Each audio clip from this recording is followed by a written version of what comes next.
गांधी तीर्थ, निसर्गाच्या सानिध्यात महात्मा गांधींच्या जीवनावरील जगातील पहिले मल्टीमीडिया म्युझियम. आजच भेट द्या. गांधी तीर्थ, जैन हिल्स, जळगाव.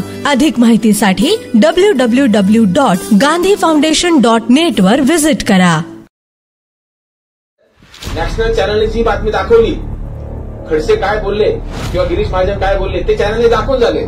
तुम्ही पण तीच बातमी दाखवली, तुमचा उपयोग काय? माझं म्हणणं तुम्ही ग्रासरूटला गेलं पाहिजे. तुमच्या गल्लीमध्ये एबीपी माझा पोहोचू शकत नाही, झी24 तास पोहोचू शकत नाही, TV9 पोहोचू शकत नाही, एखाद्या झोपडपट्टीमध्ये हे चॅनल पोहोचू शकत नाही. तिथं युट्यूबर पोहोचला पाहिजे, तिथं पोर्टलवाला पोहोचला पाहिजे. आणि तिथं जे काही घडतं आहे हे जर तुम्ही मांडलं तर त्याची कदाचित उद्या चॅनलला दखल द्यावा. आता कृत्रिम बुद्धिमत्ता आणि पत्रकारिता किंवा कृत्रिम बुद्धिमत्ता म्हणजे नेमकं काय? 27 सगळे राज्यातले वेगवेगळ्या क्षेत्रातले ज्येष्ठ पत्रकार जे आहेत ते या समितीचे सदस्य आहेत. की पत्रकारांचं ओळखपत्र ही काय पत्रकाराची ओळख? खरं पत्रकाराची ओळख जी आहे ती त्याच्या लिखाणात नाही. तेव्हा अनेक जण म्हणतात की मी पत्रकार आहे तर मला ही पत्रिका मिळत नाही. कारण का? त्यांची 100% उपजीविका ही पत्रकारितेवर अवलंबून नाही. म्हणून शासनाचं धोरण असे की ज्याची 100% उपजीविका ही पत्रकारितेवर अवलंबून असेल त्याला ही पत्रिका द्यायची, ही कार्ड द्यायची. अधिस्वीकृतीचा उपयोग जो महत्वाचा पत्रकारांना होतो, एकतर महत्वाच्या ठिकाणी प्रवेशासाठी मंत्रालयात पण 1780ला जेम्स हेकी हा ब्रिटिश जहाजावर काम करणाऱ्या एका कामगारांनी पश्चिम बंगालमध्ये पहिल्यांदा बेंगाल गॅझेट या नियतकालिकापासून भारतीय पत्रकारितेला सुरुवात झाली. अशा बातम्या तुम्ही काढल्या पाहिजे की तुमची दखल ही बीबीसीला घ्यावी लागेल. असं जेव्हा काम युट्यूबर करतील तेव्हा लोकांना युट्यूबरचं महत्व आणखी कळेल, तेव्हा लोकांना पोर्टलचं महत्व आणखी कळेल. आणि मला असं वाटतं ती खरी विकास पत्रकारिता. कवयित्री बहिणाबाई चौधरी उत्तर महाराष्ट्र विद्यापीठाच्या माध्यमशास्त्र प्रशाळा आणि विभागीय अधिस्वीकृती समिती नाशिक, जिल्हा माहिती कार्यालय जळगाव यांच्या संयुक्त विद्यमाने आज विकास पत्रकारिता काल आज उद्या या विषयावरती चर्चासत्राचं आयोजन करण्यात आलेलं आहे. मी सर्वप्रथम सर्व मान्यवरांना विनंती करतो की त्यांनी कवयित्री बहिणाबाई चौधरी आणि क्रांतीज्योती सावित्रीबाई फुले यांच्या प्रतिमेस माल्यार्पण करतो. आदरणीय किरण मोघे सर, दैनिक लोकमत अहिल्यानगरचे संपादक सुधीर लंके सर, जिल्हा माहिती अधिकारी युवराज पाटील सर, विद्यापीठाचे जनसंपर्क अधिकारी डॉक्टर सुनील पाटील सर, माध्यमशास्त्र प्रशाळेचे संचालक आदरणीय डॉक्टर सुधीर भटकर सर,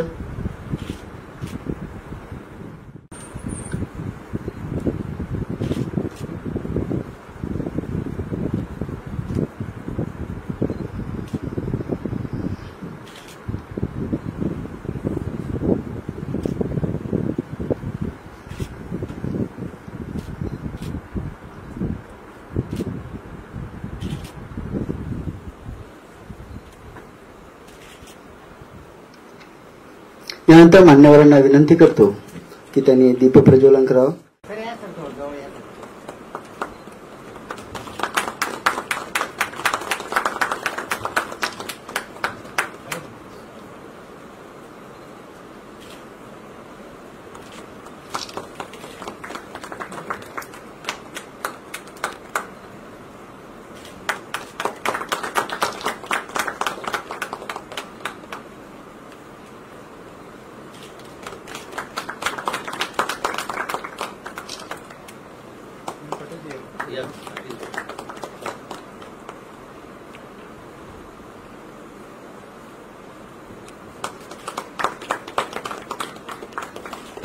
आजच्या कार्यक्रमाचे अध्यक्ष आणि उद्घाटक आमचे पालक विद्यापीठाचे कुलगुरू आदरणीय माहेश्वरी सरांचं स्वागत.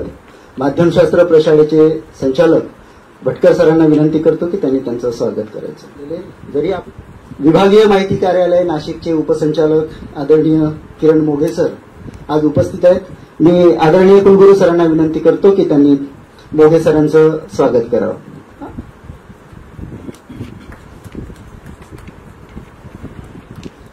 अहिल्यानगर अर्थात जुनं अहमदनगर, दैनिक लोकमतचे संपादक आणि विभागीय अधिक स्वीकृती समितीचे अध्यक्ष आदरणीय सुधीर लंके सरांचं स्वागत मी विनंती करतो आदरणीय माहेश्वरी सरांना की त्यांनी त्यांचं स्वागत करावं.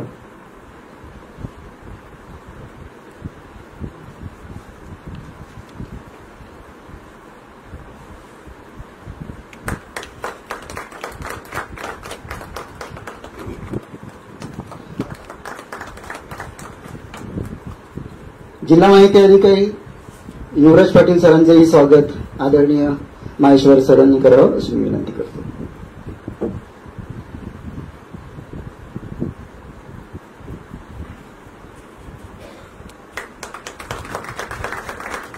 विद्यापीठाचे जनसंपर्क अधिकारी डॉक्टर सुनील पाटील सर यांचं स्वागत सूर्यकांत देशमुख यांनी करावं.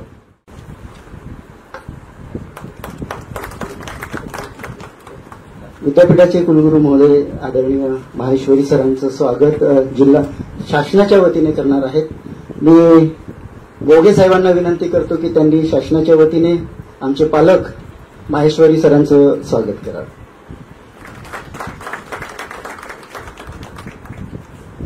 धन्यवाद. कलेक्टर महोदयांचे श्री सहाय्यक मिलिंद बुवा हे उपस्थित आहेत. मी डॉक्टर सुधीर भटकर सरांना विनंती करतो की त्यांनी त्यांचं स्वागत करावं. आजच्या ह्या कार्यक्रमामध्ये ज्येष्ठ पत्रकार श्री शिवलालजी बारी इथे आलेले आहेत. त्यांची फार इच्छा आहे की काही व्यक्तींचे इथे स्वागत करावं. ते आल्या आल्याच त्यांनी मला सांगितलं होतं.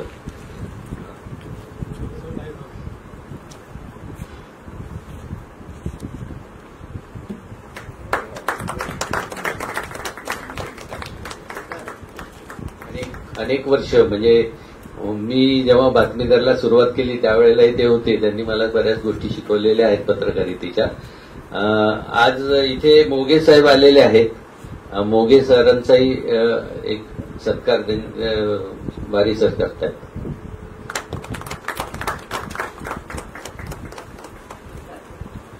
सुनील पाटील सर 31 मार्चला रिटायर होणार आहेत. त्यांचाही सत्कार बारी साहेब करतील. धन्यवाद बारी सर. लंके सर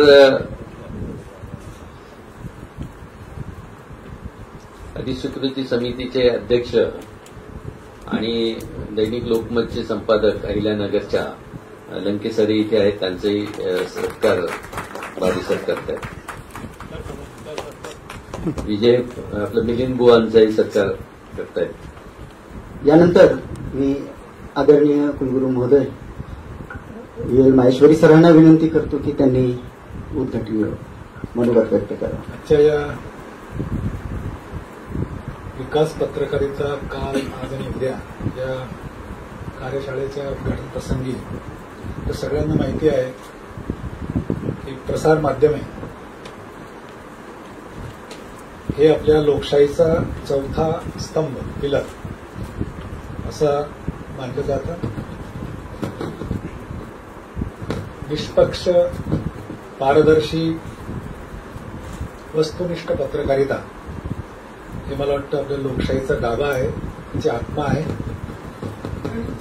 यामुळे आता नवीन तंत्रज्ञान सगळं आलेलं आहे आणि त्या नवीन तंत्रज्ञानानुसार ही पत्रकारिता बदलू पाहत आहे. मग ही संधी मी पुन्हा एकदा सांगतो की ही संधी आहे की आपल्यावरचं संकट आहे आणि याच विषयावर ते मिलिंद बुवा खऱ्या अर्थाने ते एआय वरती प्रेझेंटेशन करणार. मी मिलिंद बुवांना विनंती करतो की त्यांनी प्रेझेंटेशन करावं. मिलिंद बुवा कलेक्टर ऑफिसमध्ये स्वीय सहाय्यक म्हणून माहिती आहेत, पण ते एआय मध्ये अत्यंत परफेक्ट आहेत.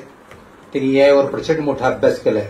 स्वतः सर्कल ऑफिसर आहेत आणि ह्या सगळ्या जे आता वेगवेगळे प्रयोग प्रशासनात आता एआयचे होत आहेत त्याच्यात कलेक्टर सर आणि मिलिंद बुवा हे दोघं जण त्याच्यात मास्टर आहेत.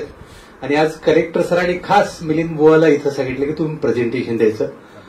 खरं तर हा आमचा बहुमान आहे की तुम्ही आमच्या सगळ्यांच्या समोर ही कृत्रिम बुद्धी प्रशासनात कसं वापरलं जातं आणि त्याला मीडियाचा काय फायदा होतो या संदर्भात ते प्रेझेंटेशन करतात. आता कृत्रिम बुद्धिमत्ता आणि पत्रकारिता किंवा कृत्रिम बुद्धिमत्ता म्हणजे नेमकं काय, तर आपण खूपदा हा शब्द ऐकतोय की कृत्रिम बुद्धिमत्ता एआय दिवसातल्या बऱ्याच कालावधीमध्ये आपल्याला एआय हा शब्द कानावर ऐकायला पडतो.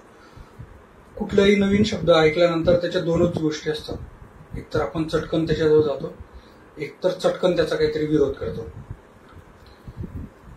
किंवा त्याच्या परिपूर्ण माहिती नसल्यामुळे दोन्हींपैकी एक काहीतरी गोष्ट होते की नेमकं हे आपल्याकरता चांगलं असेल, वाईट असेल, यातनं आपला काही फायदा होईल, किंवा आपण ज्या पेरिफेरीत असतो मग तो पेरिफेरीत समाज असू शकतो, विद्यार्थ्यांचा एक ग्रुप असू शकतो, एखाद्या कार्यालयाचा एखादा म्हणजे जसं शासकीय कर्मचारी हा एक ग्रुप असतो. तर त्यांना असं वाटतं की अरे यातनं माझा नेमकं फायदा काय किंवा लॉस काय, आणि मग कुठून तरी काहीतरी ऐकून आलेला जो काही विषय आहे तोच आपण तो कंटिन्यू करण्याचा प्रयत्न करतो की यामुळे माझ्या नोकरी जाईल का, यामुळे सगळं ऑटोमॅटेड होऊन आता आमची काही गरजच उरणार नाही का. सगळेच जे प्लॅटफॉर्म आहेत ते जवळपास त्याला चार्जेस आहेत, त्यातले काही सुरुवातीच्या गोष्टी दाखवण्याकरता तो फ्री मधून आपल्याला उपलब्ध करून देतो. तर फ्रीचा प्रश्न असा आहे की जितकं डेव्हलप त्याचं उत्तर असायला हवं तितकं डेव्हलप तो देत नाही. त्यामुळे साधारणपणे चांगलं आउटपुट मिळण्याकरता जे त्या क्षेत्रातले तज्ज्ञ लोक आहेत ते साधारणपणे परचेस प्लॅटफॉर्मचा वापर करतात. पण मग जे फ्री आहे ते चुकीचं उत्तर देतं का, तर तसंही काही नाही. त्याचंही एक म्हणजे समजा तुम्हाला 100% जर का उत्तर परचेस मधून मिळत असेल तर एक साधारण 75 ते 80% उत्तर फ्रीमध्ये मिळू शकतं. आता एआय वापरणारे महत्वाचे प्लॅटफॉर्मची जे आपण चर्चा करत होतो तर ती काय, तर चॅटबॉट्स आणि व्हर्च्युअल असिस्टंट. चॅटबॉट म्हणजे थोडक्यात काय, तर आपण जे व्हॉट्सअपचे मेसेज एकमेकाला करतो, तर मला जर DIO साहेबांना मेसेज करायचा असेल तर त्यांचा नंबर माझ्याकडे काहीतरी सेव्ह असतो 8888, आणि मग तिथे दिसतं DIO युवराज पाटील. मी त्यांना मेसेज करतो, साहेब आज 10 वाजता आपली भेट होऊ शकते का, ते तिकडून रिप्लाय करता होईल. हे झालं 2 व्यक्तीतलं संभाषण. चॅटबॉट म्हणजे काय, तर तुम्ही संपर्क साधतायत त्या प्लॅटफॉर्मशी. तुम्ही त्याला विचारणार की आजचं जळगावचं तापमान कसं आहे. आता हा झाला, हे जे मेसेज केला याला म्हणतात प्रॉम्प्ट. आजचं जळगावचं तापमान कसं आहे, तो तिकडून उत्तर देणार की आजचं जळगावचं तापमान आल्हाददायक आहे. तुम्ही जर विचारलं आजचं जळगावचं तापमान किती अंश सेल्सिअस आहे, तर मग तो म्हणणार की आजचं जळगावचं तापमान 42 अंश सेल्सिअस आहे. तुम्ही त्याला काय विचारताय त्यावर त्याचं उत्तर अपेक्षित आहे. मी जर तुम्हाला विचारलं की साहेब आज सकाळी 10 वाजता भेटणार का, तर तुम्ही तेच सांगणार मला. तुम्ही तेव्हा हे नाही म्हणणार की मी आज वरण भात खाल्ला, तुम्ही उत्तर तेच देणार की हो 10 वाजता भेटतो किंवा नाही भेटतो. तसंच तुम्ही चॅटबॉटला मेसेज केला की आजचं जळगावचं तापमान कसं आहे, तर तो कसं आहेलाच रिप्लाय करेल की आल्हाददायक आहे. तो डिग्री अंश सेल्सिअस नाही कळवणार तुम्हाला. मग तुम्ही जर विचारलं की जळगावचं सरासरी तापमान कसं असतं त्याची आकडेवारी स्वरूपात मला माहिती द्या, आणि या उन्हामध्ये या उन्हाच्या बचावापासून काळजी घेण्याकरता मी काय करायला हवं, मग तो तुम्हाला लांबलचक लिस्ट देणार की जळगावचं तापमान हे साधारणपणे मार्च, एप्रिल, मे या महिन्यात 42 अंशापासून 46 अंशाकडे वाढत जातं. या काळामध्ये इथे भरपूर ऊन असतं. साधारण सकाळी 11 वाजेपासून 5 वाजेपर्यंत इथे उन्हाच्या झळा जाणवत असतात. आणि या उन्हाच्या झळा जाणवत असतात असं म्हणतो ना तो. म्हणजे याचं एक छान असं आहे की गुगल ट्रान्सलेट आपल्यापैकी खूप लोकांनी वापरलं असेल तर तो शब्दशः भाषांतर करायचा, पण एआय तुम्हाला उत्तर देताना भावार्थासहित तो उन्हाच्या झळा असा शब्द वापरेल की जे तुम्हाला मला कळेल किंवा मराठी भाषेचा अभ्यास करणाऱ्या व्यक्तीला कळेल की नेमकं म्हणायचं काय. आपण कृत्रिम बुद्धिमत्तेच्या संदर्भात समर्पक असं मार्गदर्शन केलं, माहिती दिली तिने. मी मनपूर्वक तुमचा आभार मानतो. यानंतर आपण पहिल्या सत्राला सुरुवात करणार आहोत. ChatGPT एवढंच लोकांना माहिती आहे, त्याच्या खोलात जाऊन ज्या गोष्टी सांगितल्या त्या अत्यंत आपल्यासाठी महत्वाच्या आहेत. खरं तर त्याचं प्रेझेंटेशन सगळ्यांनी घ्यावं आणि त्याच्यावर अभ्यास करावा असंच आहे. त्यांचा अभ्यासपूर्ण सादरीकरणाबद्दल त्यांचे आभार मानतो आणि आमच्या विभागीय माहिती कार्यालयाकडून त्यांना एक पुस्तक आमचं लोकराज्य देऊन त्यांचा गौरव करतो. सर, मी सुधीर लंके सरांना विनंती करतो की त्यांनी मार्गदर्शन करावं. मंचावर बसलेले सर्व मान्यवर आणि समोर बसलेल्या सर्वांना नमस्कार. बुवा सर असं म्हटले की मी पत्रकार नाही, त्यामुळे कदाचित मी 2+2 5 म्हणू शकतो, परंतु ते 2+2 4च म्हटले आणि ते 4च का म्हणायचं हे पण त्यांनी सांगितलं. या विद्यापीठाचा परिसर खूप सुंदर आहे. मी पहिल्यांदा विद्यापीठामध्ये आलोय आणि भटकळ सरांनी सुद्धा खूप चांगलं आदर इथे केलंय. पाटील साहेबांनी खूप मेहनत घेतली या कार्यशाळेसाठी आणि सुनील पाटील साहेब हे आज मला बऱ्याच वर्षानंतर भेटले. मी नाशिक विभागीय अधिस्वीकृती समितीचा अध्यक्ष आहे आणि आमच्या समितीला 1.5 वर्षाचा कार्यकाळ झालाय आणि समितीचं कामकाज करत असताना आमच्या एक बाब लक्षात अशी आली की अधिस्वीकृती पत्रिका जी आहे ती पत्रकारांसाठी आहे. हे कार्ड नेमकं पत्रकारांना कशासाठी दिलं जातं, ही मान्यता पत्रकारांना कशासाठी दिली जाते हेच बऱ्याचदा पत्रकारांना माहीत नसतं. दुसरी गोष्ट अशी की ही अधिस्वीकृती पत्रिका कशी मिळते, त्याचे निकष काय आहे हे आमच्या बऱ्याच पत्रकारांना माहीत नसतं. त्यामुळे अनेक जण चुकीचे अर्ज करतात किंवा जे लोक पात्र आहेत असे लोक अर्जही करत नाहीत. या दोन्ही गोष्टी घडतात. त्यामुळे आम्ही एक समितीने असं ठरवलं की आपण या विभागातील म्हणजे नाशिक विभागातील प्रत्येक जिल्ह्यामध्ये अशी कार्यशाळा घेऊ आणि या कार्यशाळेमध्ये पत्रकारांना अधिस्वीकृती पत्रिका काय आहे, ती कशी मिळवायची असते आणि ती कशी वापरायची असते याच्याबद्दलचं जरा मार्गदर्शन करू. याची सुरुवात आम्ही आमच्या पूर्वीचा अहमदनगर आणि आता सध्याचा अहिल्यानगर येथून केली. अहिल्यानगरमध्ये पहिली कार्यशाळा झाली आणि दुसरी कार्यशाळा आपल्या जळगावमध्ये होते आहे. थोडंसं विद्यापीठ आणि गाव याच्यामध्ये अंतर आहे आणि म्हणून आमचे वर्किंग जर्नलिस्ट जे आहेत ते आजच्या या कार्यशाळेला थोडेसे कमी आलेत असं दिसतंय. खरं तर हा एक आम्ही प्रयोग करतो आहोत की पत्रकारांपर्यंत पोहोचण्याचा. पत्रकारांना आवाहन करतो आहोत की ही अधिस्वीकृती घ्या. मला आठवतं की मी कॉलेजला असताना बातमीदारी करायचो आणि आत्ताही मी अनेक बातमीदार बघतो आहे निवासी संपादक म्हणून. अनेक जण येतात आणि सर आम्हाला कार्ड पाहिजे, ओळखपत्र पाहिजे अशी मागणी आमच्याकडे करतात. तसंच अॅक्रेडिटेशनसाठी सुद्धा अनेक जण अर्ज करतात की आम्हाला अधिस्वीकृती पत्रिका द्या. मी अनेकदा पत्रकारांना विचारतो की कार्ड असलं म्हणजेच पत्रकारिता होऊ शकते का. म्हणजे मला सुद्धा जेव्हा मी माझे उमेदीचे दिवस होते तेव्हा असं वाटायचं की पत्रकार कक्ष एक स्वतंत्र असतो, तिथे आपण गेलो पाहिजे, तिथे आपल्याला सन्मान मिळाला पाहिजे, तिथे बसता आलं पाहिजे आपल्याला, किंवा बऱ्याचदा असंही वाटायचं की आपल्याला मिरवता आलं पाहिजे पत्रकार म्हणून, त्यासाठी आपल्याकडे आय कार्ड पाहिजे, कुठल्या तरी चांगल्या दैनिकाचं आपण काम केलं पाहिजे असं मला वाटायचं आणि त्याची त्या दैनिकाची मान्यता आपल्याला पाहिजे असं मला वाटायचं. पण आज जेव्हा मी 20 वर्षांचा अनुभव जेव्हा घेतला तेव्हा मला असं वाटतं की पत्रकारांचं ओळखपत्र ही काही पत्रकाराची ओळख नसते. खरं पत्रकाराची ओळख जी आहे ती त्याच्या लिखाणात नव्हते. पत्रकार काय मांडतो आहे भूमिका याच्यातनं त्याची ओळख होते. आणि मला असं वाटतं की एकदा ही कन्सेप्ट जर आपण क्लिअर केली, जे होऊ घातलेले पत्रकार आहेत त्यांच्यामध्ये किंवा जे आहेत पत्रकार त्यांच्यामध्ये, तर मला असं वाटतं की पत्रकारिता अधिक चांगल्या पद्धतीने होऊ शकते. अधिस्वीकृती पत्रिका हे जे धोरण शासनाने घेतलेलं आहे त्याला इंग्रजीमध्ये आपण म्हणतो अॅक्रिडिटेशन. बरेच जण अॅक्रिडेशन म्हणतात नाही का, त्याचा मूळ उच्चार आहे अॅक्रिडिटेशन. याचा अर्थ असा की शासन तुम्हाला एक प्रकारची मान्यता देतं, पण ही मान्यता देतानाच तुमच्यावरती काहीतरी जबाबदारी सुद्धा आहे याचीही जाणीव तुम्हाला शासन करून देतं. केम्ब्रिजचा जो शब्दकोश आहे त्याच्यामध्ये हे अॅक्रिडिटेशन जे आहे त्याचा अर्थ असा आहे की official approval especially in order to maintain satisfactory standard. म्हणजे काहीतरी स्टँडर्ड मेंटेन करण्यासाठी तुम्हाला ही मान्यता दिली शासनाने, लक्षात घ्या, त्यासाठी ही पत्रिका आहे.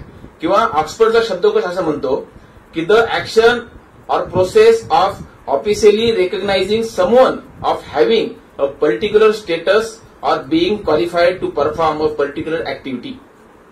म्हणजे हा एक पर्टिक्युलर स्टेटस आहे तुम्हाला एखादी पर्टिक्युलर ऍक्टिव्हिटी करण्यासाठी, त्यासाठी तुम्हाला शासन अधिस्वीकृती देते, शासन त्यासाठी तुम्हाला मान्यता देते. म्हणजे पत्रकारिता जी करायची आहे ती आपण अधिक जबाबदारीनं करायची आहे, त्यासाठी अधिस्वीकृती पत्रिका आहे हे आपण सर्व पत्रकारांनी समजावून घेतलं पाहिजे. हे कार्ड फक्त मला बसमध्ये मोफत प्रवास मिळतोय एवढ्यासाठी ही अधिस्वीकृती पत्रिका नाही, ही एक गोष्ट आपण सर्वांनी लक्षात घेतली पाहिजे. आता खरं तर विकास पत्रकाराची सुद्धा चर्चा होणार आहे आणि कुलगुरू साहेबांनी त्यांच्या उद्घाटक भाषणामध्ये खूप सुंदर वाक्य वापरलं की पत्रकारिता ही इन्क्लुझिव्ह आहे, आपणाला सर्वांना सामावून घ्यायचं आहे. हे बहिणाबाईंच्या नावाचं विद्यापीठ आहे आणि त्यांच्या कविता आपण सगळे अभ्यासक्रमामध्ये शिकलो. ते असं म्हणतात की माणसा माणसा कधी होशील माणूस. पत्रकारिता ही माणसाला माणूस बनवण्यासाठी आहे. म्हणजे आपला बहिणाबाईंच्याच पावलावरती पुढे जायचं आहे. त्यांची जी अपेक्षा आहे की माणसाला माणूस बनवणं हे आपल्या पत्रकारितेचं काम आहे. आणि आता कितीतरी माध्यम आले. बुवा साहेबांनी सांगितलं की याचा वापर आता कसा होईल वगैरे सगळं सांगितलं. अनेक माध्यम आलेत. म्हणजे वर्तमानपत्र आहेत, टेलिव्हिजन चॅनल्स आहेत, आता युट्यूब आलेले आहेत, न्यूज पोर्टल आलेले आहेत, अनेक माध्यम आहेत. मला असं वाटतं की माध्यम किती येतील, किती माध्यम येऊ द्या, त्यांनी काही फरक पडणार नाही. ते माध्यम कुणाच्या हातात आहे आणि ज्याच्या हातात माध्यम आहे तो माणूस कोणती भाषा बोलतो आहे, कोणता विचार मांडतो आहे, हे फार महत्वाचं आहे. म्हणजे माध्यम किती लोक वापरतात याला महत्व नाही, माध्यम कोण वापरतो आहे आणि त्याच्या मागचा मेंदू कुणाचा आहे याला फार महत्व आहे. म्हणून मला असं वाटतं की जसं प्रेस काउन्सिल ऑफ इंडियाने काही निकष सांगितले, काही मूल्य सांगितलेली आहे पत्रकारितेची, तशीच मूल्य ही शासनाने पण ठरवलेली आहेत. आधी स्वीकृती पत्रिका देताना ती जर मूल्य आपण वापरली आणि ते जर निकष आपण पूर्ण केले तर एक चांगली सकस पत्रकारिता तयार होईल. जिल्हा माहिती कार्यालय किंवा शासनाचे जे माहिती महासंचालनालय जे आहे त्यांचा उद्देश असा आहे की आम्ही पत्रकारांना आधी स्वीकृती देतो, म्हणजे ते पत्रकार आमच्या सतत संपर्कात असतील आणि आमच्या ज्या काही योजना असतील, शासनाची जी काही माहिती असेल ही सगळ्या दैनिकांना तर जाईलच, पण या पत्रकारांना सुद्धा प्रायोरिटीने जाईल. आमचे काही धोरणं असतील, आमचे काही निकष असतील, शासनाचे काही धोरणं असतील, हे या पत्रकारांच्या माध्यमातून समाजामध्ये जास्त प्रमाणामध्ये पर्क्युलेट होतील, असाही एक शासनाचा ही पत्रिका देण्यामागचा उद्देश आहे. याचे जे निकष आहे ते अत्यंत स्पष्ट आहे. कोणत्याही पत्रकाराला आधी स्वीकृती पत्रिका ही मिळू शकते. पत्रकारितेमध्ये जर तुम्हाला 3 वर्ष झालेली असतील, म्हणजे 3 वर्ष तुम्ही नोकरीमध्ये जॉईन झाला श्रमिक पत्रकार म्हणून किंवा पगारी पत्रकार म्हणून, तुम्ही 3 वर्ष सलगपणे काम केलेलं आहे, तर तुम्ही या अक्रेडिटेशनसाठी अर्ज करण्यासाठी तुम्ही पात्र होता.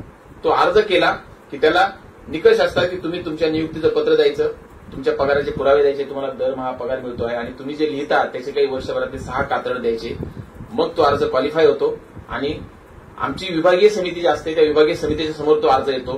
तेथे तो अर्ज मंजूर झाल्यानंतर राज्याची समिती असते, राज्याच्या समितीसमोर तो अर्ज जातो आणि राज्याच्या समितीने त्या अर्जाला मान्यता दिली की तुम्हाला आधी स्वीकृती पत्रिका मिळते. हा झाला एक पत्रकार, जे श्रमिक पत्रकार आहे, जे वर्किंग जर्नलिस्ट आहे पूर्ण वेळ.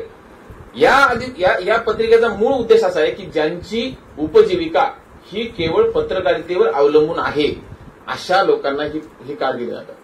आता अनेक जण असे पत्रकार आहेत की जे काहीतरी एखादं साप्ताहिक चालवतात, दैनिक चालवतात, मात्र त्यांचा दुसरा काही व्यवसाय पण आहे, त्या व्यवसायातनं पण त्यांना उत्पन्न आहे. तर अशा मंडळींना ही पत्रिका मिळत नाही. त्यामुळे अनेक जण म्हणतात की मी पत्रकार आहे पण मला ही पत्रिका मिळत नाही. कारण का की त्यांची 100% उपजीविका ही पत्रकारितेवर अवलंबून नाही. म्हणून शासनाचं धोरण असे की ज्याची 100% उपजीविका ही पत्रकारितेवर अवलंबून असेल त्याला ही पत्रिका द्यायची, हे कार्ड द्यायचं. वर्किंग जर्नलिस्टचा मी तुम्हाला निकष सांगितला.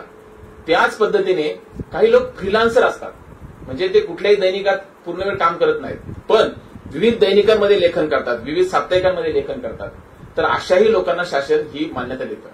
त्यासाठी किमान तुम्ही 2 दैनिक आणि 1 साप्ताहिक अशा 3 ठिकाणी जर तुम्ही लेखन करत असाल सातत्याने, त्याचे पुरावे तुमच्याकडे असतील, त्याचे बायलाईन तुमच्याकडे असतील, तुमच्या नावाने आर्टिकल आलेले असतील आणि त्याच्यातनं तुम्हाला वर्षभरातनं किमान 15,000 रुपये मानधन मिळालेलं असेल, किमान 15,000 रुपये वर्षातनं, तर तुम्हाला स्वतंत्र व्यवसाय म्हणजे फ्रीलान्सर पत्रकार म्हणून शासनाचं अक्रेडिटेशन कार्ड मिळतं. लक्षात ठेवा. आता हे 2 निकष झाले. तिसरा निकष आहे की समजा एखाद्या व्यक्तीने, जसे आता बारी सर इथं बसलेले आहेत, यांनी पूर्ण पत्रकारिता केली, समजा आयुष्यभर पत्रकारिता केली आणि तुम्ही 30 वर्ष सलग पत्रकारिता केलेली आहे श्रमिक पत्रकार म्हणून, एक तर म्हणजे पगारी पत्रकार म्हणून केलेली आहे किंवा फ्रीलान्सर पत्रकार म्हणून केलेली आहे किंवा पगारी फोटोग्राफर, वृत्तपत्राचा फोटोग्राफर म्हणून तुम्ही 30 वर्ष सलग पत्रकारिता केलेली आहे, तर वयाच्या 60 वर्षानंतर तुम्हाला शासन ज्येष्ठ पत्रकार म्हणून ह्या अक्रेडिटेशनचा सन्मान देतं, ही पत्रिका देतं तुम्हाला वयाच्या 60 वर्षानंतर. कारण का की तुम्ही आयुष्य त्याच्यामध्ये घालवलं आहे. त्यामुळे वयाच्या 60 वर्षानंतर तुम्ही साध्या कागदावर अर्ज जरी केला तरी शासन तुम्हाला आधी स्वीकृती पत्रिका देतं. हा एक निकष आहे. आता दैनिक जे आहेत, ह्या दैनिकांना एक कोटा ठरलेला असतो. समजा इथलं लोकमत आहे, सकाळ आहे, दिव्य मराठी आहे, पुण्यनगरी आहे, हे महापालिकेचं क्षेत्र आहे. तर या महापालिका क्षेत्रातील प्रत्येक दैनिकाला त्यांच्या खपानुसार, त्यांच्या दर्जानुसार शासन एक कोटा ठेवून देतं की लोकमत मधील एक 6 लोकांना ही पत्रिका मिळू शकते, सकाळमधील 5 लोकांना मिळू शकते. असे निकष असतात, त्याच्यावरती ही वरवरी ठरते. तेवढा कोटा त्या दैनिकाला मिळतो. तितक्या लोकांनी जर अर्ज केले तर शासन त्यांना ती पत्रिका देतं. पण याच्या व्यतिरिक्त आणखी एक गोष्ट आहे की समजा एखादा पत्रकार सलग 20 वर्षांपासून काम करतोय, पूर्ण वेळ काम करतोय आणि त्या दैनिकाचा कोटा संपलेला आहे, त्यामुळे त्याला मिळत नाहीये. पण त्याचं वय जर 50 वर्षाच्या पुढे असेल त्या पत्रकाराचा आणि तो आज पण काम करतोय त्या दैनिकामध्ये, तर त्याला या कोट्याची बाधा येत नाही. त्याने अर्ज केला की त्याला मिळून जातं लगेच. लक्षात ठेवा, म्हणजे कोट्याची बाधा कोणत्याच परिस्थिती येत नाही. तर जेव्हा पत्रकाराचं वय हे 50च्या पुढे जाईल तेव्हा त्या दैनिकाच्या कोट्याची त्याला गरज नाही, त्याला ही पत्रिका मिळू शकते. अशा याच्यामध्ये अनेक नियम आहेत. हे नियम आपल्याला जिल्हा माहिती कार्यालयातून समजावून घेता येऊ शकतात. आमच्याकडे आम्ही एक पीडीएफ पण केलेली आहे. ती पीडीएफ मी युवराज पाटील सरांकडे पण दिलेली आहे. ते तुम्हाला पत्रकारांच्या ग्रुपवरती शेअर करतील. ते निकष वाचावेत आणि त्याच्यानुसार अर्ज जर केले तर तुम्हाला अॅक्रेडिटेशन ही पत्रिका जी आहे ही मिळू शकते. साप्ताहिक जे आहे, साप्ताहिक जर साप्ताहिक नोंदणीकृत असतील, आरएनआयचं रजिस्ट्रेशन असेल, साप्ताहिक यादीवर असतील किंवा काही बिगर यादीवर सुद्धा असतात, पण नियमितपणे जे साप्ताहिक निघतात त्यांच्या संपादकाला सुद्धा ही पत्रिका देण्याची प्रोव्हिजन आहे. त्यांनाही हे कार्ड मिळतं. फक्त एक धोका तुम्हाला सांगतो का आता आमच्या कमिटीच्या निदर्शनाची गोष्ट अशी आलेली आहे की अनेक म्हणजे आरएनआय जे आहे, रजिस्टर ऑफ न्यूजपेपर इंडिया, यांचा हेतू खूप चांगला आहे आरएनआय रजिस्ट्रेशन देण्यामागे. साप्ताहिक कशासाठी की तुम्ही ती नियमित प्रकाशित करावी आणि लोकांचं प्रबोधन करावं, लोकांपर्यंत माहिती पोहोचावी. परंतु आज पीडीएफ जर्नलिझम मोठ्या प्रमाणावरती आलेलं आहे. म्हणजे साप्ताहिकाचं रजिस्ट्रेशन आहे, दैनिकाचं रजिस्ट्रेशन आहे, पण फक्त पीडीएफ दैनिक काढायचं, पीडीएफ साप्ताहिक काढायचं, प्रत्यक्षात ते छापायचं नाही. आणि फक्त या कमिटीसाठी जेवढे काही अंक लागतील तेवढेच आपण छापायचे आणि ते द्यायचे. असं एक आमच्या निदर्शनास आलंय. मला असं वाटतं की त्यासाठी आम्ही हे प्रबोधन करतो आहोत की असं जे कोणी करत असेल तर तसं करू नका. शासनाने आपल्याला दर्जा दिलेला आहे, शासनाने आपल्याला मान्यता दिली आहे, आपल्याकडे आरएनआय रजिस्ट्रेशन आहे. नियमितपणे साप्ताहिक काढा, नियमितपणे दैनिक प्रकाशित करा आणि अधिस्वीकृती मिळवा. हा एक मुद्दा. दुसरी गोष्ट अशी, याच्यामध्ये काही माल प्रॅक्टिस पण होत आहे.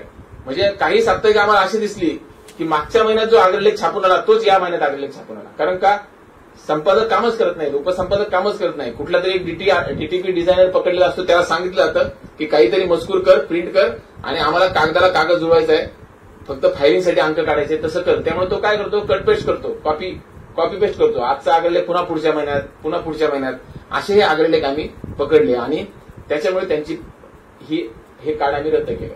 मग लोकांना असं वाटतं की समिती फार कडक करते आहे, असं करते. लक्षात घ्या, आम्ही काही कडक करत नाही. आमचं फक्त म्हणणं आहे की जे नियम आहे त्या नियमानुसार तुम्ही अंक काढा, त्या नियमानुसार तुम्ही दैनिक काढा. याचं कारण असं आहे की याचा समितीचा फायदा आहे का नाही तर नक्की आहे, शासनाचा फायदा आहे की नाही तर नक्की आहे, पण याच्यामध्ये तुमचा जास्त फायदा आहे. कारण का की तुमची पत्रकारिता यातनं सकस होईल. तुम्ही जितके नियम पाळून काटेकोरपणे साप्ताहिकाचे अंक काढाल, दैनिकाचे अंक काढाल. आता तुम्हाला सुद्धा अनेक ज्येष्ठ पत्रकार आहेत, मोगे साहेबांना आम्ही आमच्या कमिटीसमोर नेहमी येतात जोशे, त्यांच्याकडे काहीच पुरावे नाहीत. म्हणजे त्यांनी काम सुरू केले समजा 70, 75, 78 साली, 80 साली, 30-40 वर्ष पत्रकारिता केली पाटील सर, पण नियुक्तीचं पत्र नाही. दैनिक बदलली तर राजीनामा दिल्याचं पत्र नाही, राजीनामा मंजूर केल्याचं पत्र नाही, पीएफचं रेकॉर्ड नाही, पेमेंटच्या स्लिपा नाही. अशा पण गडबडी आहे. आता शासन ज्यांनी 30 वर्ष पूर्णवेळ पत्रकारिता केली अशा आणि ज्यांचं वय वर्ष 60 झालेलं आहे त्यांना पेन्शन देत आहे शासन. मला वाटतं बारी सरांना पेन्शन मिळते आता. ते होय मुकेश सर, बरोबर ना? पेन्शन देत आहे आता. सर किती पेन्शन आहे आता? 11,000. त्यात ते वाढीचा पण प्रस्ताव आहे, काहीतरी 20,000चा पण प्रस्ताव आहे आता. म्हणजे बघा, पेन्शन देणार आहे शासन, मात्र ह्या ज्येष्ठ पत्रकारांकडे पुरावेच नाही. आपली 30 वर्ष सेवा केलंय त्यांनी काम, सगळ्यांना माहिती आहे, सगळे लोक त्यांना ओळखतात, पण डॉक्युमेंटेशन नाही. म्हणून जे नवीन पत्रकार आहेत, ज्यांचं आता उमेदीचं वय आहे की 3 वर्ष झाले पत्रकारिता, 4 वर्ष झाले, किंवा जे आता स्टुडंट जे पत्रकारितेत येऊ इच्छित आहेत, त्यांना माझं एक आव्हान आहे की हे डॉक्युमेंटेशन जपा. आपण ज्या दैनिकात काम करतो त्याच्याकडे नियुक्तीपत्र मागा. तुमचा पगार हा बऱ्याच व्हाउचरवर दिला जातो, व्हाउचरला काही पुरावे नसतात. तुमचा बँकेमध्ये पगाराची डिमांड करा, बँकेमध्ये पगार मागा, नियुक्तीपत्र घ्या, पीएफचे डॉक्युमेंट असतील जपून ठेवा. राजीनामा दिला तर तुमचा राजीनामा मंजूर केल्याचं पत्र दैनिकाकडे घ्या, अनुभव प्रमाणपत्र घ्या, तुमची कात्रणं जपून ठेवा. कारण का हे जर तुम्हाला भविष्यात जाऊन हे काही शासकीय लाभ मिळवायचे असतील तर त्याच्यासाठी या बाबींची मदत होईल. त्याची खबरदारी ही आपण आत्तापासून घेण्याची गरज आहे. म्हणून हे सांगतोय, कारण काही लोकांसमोर या अडचणी आलेल्या आहेत. म्हणून मी याच्याबद्दल आम्ही अवेअरनेस करू इच्छित आहोत की हे गोष्टीचा, कारण काम करून सुद्धा जर तुम्हाला फायदे मिळणार नसतील आणि काही, कारण हे जे अधिस्वीकृत पत्रिका मिळाली तर याचे काही फायदे आहे की ठीक आहे, तुम्हाला बसने मोफत प्रवास मिळतो, रेल्वेमध्ये देखील 50% सवलतीमध्ये प्रवास मिळतो. हा कशासाठी मिळतो की पत्रकारांकडे समजा आपल्याला बातमीसाठी फिरावं लागतं. एखादा साप्ताहिक संपादक म्हटला की मला कुंभमेळा कव्हर करायला जायचंय उत्तर प्रदेशला आणि पाहायचंय मला कसा कुंभमेळा चाललाय आणि मला त्याचं रिपोर्टिंग करायचंय, तो जाऊ शकला पाहिजे, त्याला ती फॅसिलिटी असली पाहिजे. म्हणून शासनाने या प्रवासाच्या सुविधा दिल्या. दुसरी गोष्ट आरोग्याच्या पण सुविधा आहे. याच्यामध्ये शासकीय दवाखान्यामध्ये पत्रकारांना ज्यांच्याकडे ही कार्ड आहे, अधिस्वीकृती आहे, त्यांना मोफत उपचाराची त्याची सोय केली आहे. इतर काही योजना लागू केल्या आहेत, काही विम्याच्या योजना लागू आहेत पत्रकारांसाठी. या सगळे फायदे या कार्डमुळे होतात. हे फायदे पत्रकारांनी घ्यावे आणि तुम्हाला पत्रकारिता करताना मदत व्हावी हा हेतू आहे खरं शासनाचा याच्यामध्ये. आणि आमच्या समितीचाही तोच उद्देश आहे की या बाबी तुमच्यापर्यंत पर्क्युलेट व्हाव्यात, या बाबी तुमच्यापर्यंत पोहोचाव्यात, तुम्ही याच्याबद्दल अवेअर व्हावे आणि जास्तीत जास्त जे सकस पत्रकारिता करतायत, पूर्णवेळ पत्रकारिता करतायत, या क्षेत्रामध्ये ज्यांनी योगदान दिलेलं आहे अशा लोकांना अधिकाधिक हे ओळखपत्र मिळावं हा आमच्या समितीचा उद्देश आहे. त्यासाठी आम्ही या कार्यशाळा घेत आहोत. आत्ताची दुसरी कार्यशाळा आहे. आम्ही प्रत्येक जिल्ह्यामध्ये अशा कार्यशाळा घेणार आहोत. मला कल्पना आहे की ते अनेक म्हणजे काही मर्यादित पत्रकार आहेत आणि अनेक जण आपले मित्र इथे अनुपस्थित आहेत. कृपया त्यांनाही सांगा जिल्हा माहिती कार्यालयामध्ये ही सगळी माहिती उपलब्ध आहे. तिथून आपल्याला सर्व मार्गदर्शन मिळेल. युवराज पाटील साहेब खूप ऍक्टिव्ह आहेत, अधिकारी आहेत, ते आपल्याला याच्याबद्दल मदत करतील. मोगे सर देखील खूप सकारात्मक आहे याबाबत आणि आमची समिती सुद्धा याच्याबद्दल खूप पॉझिटिव्ह विचार करत आहे. त्यामुळे पत्रकारांनी हा फायदा घ्यावा यासाठी आमचा हा सगळा अट्टहास आहे. यासाठी ही कार्यशाळा आहे. त्याला जोडूनच भटकर सरांनी विकास पत्रकारिता या विषयावरती आज इथे उद्बोधन ठेवलं आहे की त्याची खरं गरज आहे. आमच्या समितीत याच्याबद्दल चर्चा झाली की युट्यूब आणि पोर्टल हे यांना अद्याप शासन मान्यता देत नाही, शासन अॅक्रेडिटेशन देत नाही त्यांना. पण पाटील सर पण म्हटले आता मी रिटायर झाल्यानंतर पण माझा आता काहीतरी प्लॅटफॉर्म सुरू करायचा विचार आहे. असे अनेक लोक हे निवृत्तीनंतर हे पाटील सर हा मग तुम्ही करायलाच कदाचित तर असे अनेक मंडळी हे आता स्वतःचे युट्यूब चॅनल, स्वतःचे पोर्टल घेऊन हे पत्रकारिता करणार आहेत, करू इच्छित आहेत. तर यांच्यासाठी सुद्धा शासनाला भविष्यात विचार करावा लागेल असं मला वाटतं आणि तो विचार केला पाहिजे. युट्यूबर हा वाईट नाही, न्यूज पोर्टल चालवणारी व्यक्ती वाईट नाही. तुम्ही काय देता आहात जर्नलिझममध्ये हे फार महत्वाचं आहे. लक्षात ठेवा, मेनस्ट्रीम दैनिकं जिथं पोहोचली नाहीत तिथं जर एखादा युट्यूबवाला पोहोचला आणि तळागाळातलं वास्तव त्यांनी चांगल्या भाषेमध्ये, नैतिकतेने, कायदेशीर पद्धतीने जर लोकांसमोर मांडलं तर मला असं वाटतं ती सुद्धा उपयुक्त पत्रकारिता आहे. मग तो भलाही तो युट्यूब चालत असेल आणि पोर्टल चालत असेल, पण त्यांना पत्रकारिता काय करायची आहे हे शिकवण्याची गरज आहे. म्हणजे आज काय होत आहे की युट्यूब आणि पोर्टलवाले सुद्धा मोठ्या दैनिकांचीच कॉपी करतायत. म्हणजे एखाद्या नॅशनल चॅनलने जी बातमी दाखवली, खडसे काय बोलले किंवा गिरीश महाजन काय बोलले ते चॅनलने दाखवून झाले, तुम्ही पण तीच बातमी दाखवली, तुमचा उपयोग काय? माझं म्हणणं आहे तुम्ही ग्रासरूटला गेलं पाहिजे. तुमच्या गल्लीमध्ये एबीपी माझा पोहोचू शकत नाही, झी 24 तास पोहोचू शकत नाही, TV9 पोहोचू शकत नाही, एखाद्या झोपडपट्टीमध्ये हे चॅनल पोहोचू शकत नाही. तिथं युट्यूबर पोहोचला पाहिजे, तिथं पोर्टलवाला पोहोचला पाहिजे आणि तिथं जे काही घडतं आहे ते जर तुम्ही मांडलं तर त्याची कदाचित उद्या चॅनलला दखल घ्यावी लागेल. लक्षात ठेवा. म्हणजे अशा बातम्या तुम्ही काढल्या पाहिजे की तुमची दखल ही बीबीसीला घ्यावी लागेल. असं जेव्हा काम युट्यूबर करतील तेव्हा लोकांना युट्यूबरचं महत्व आणखी कळेल, तेव्हा लोकांना पोर्टलचं महत्व आणखी कळेल आणि मला असं वाटतं ती खरी विकास पत्रकारिता राहील, ती खरी डेव्हलपमेंट जर्नलिझम राहील. कारण विकास पत्रकारितेचा उद्देश काय की लोकांचं वर्तन बदलवणं. समजा आता भटकर सर म्हटले की विद्यापीठामध्ये मुलं यायला तयार नाहीत, म्हणजे लेक्चरला मुलं बसत नाहीत किंवा हीच परिस्थिती सगळ्या कॉलेजेसची आहे, कॉलेजेसलाही मुलं बसत नाही. हे तुमच्याच विद्यापीठाचं नाहीये, आमच्या सावित्रीबाई फुले पुणे विद्यापीठात पण हेच आहे. मुलं लेक्चरला येत नाही.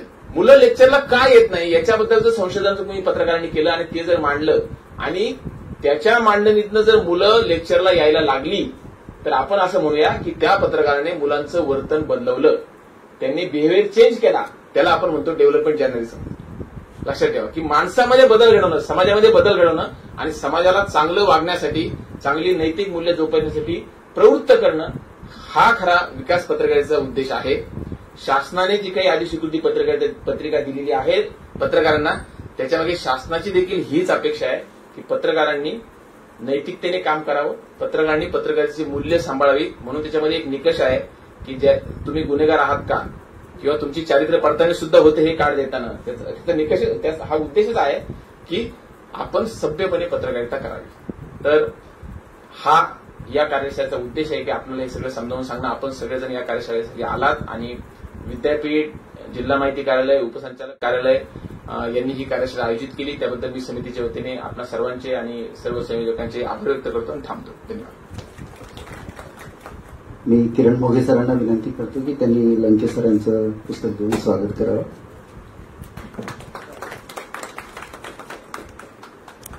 धन्यवाद.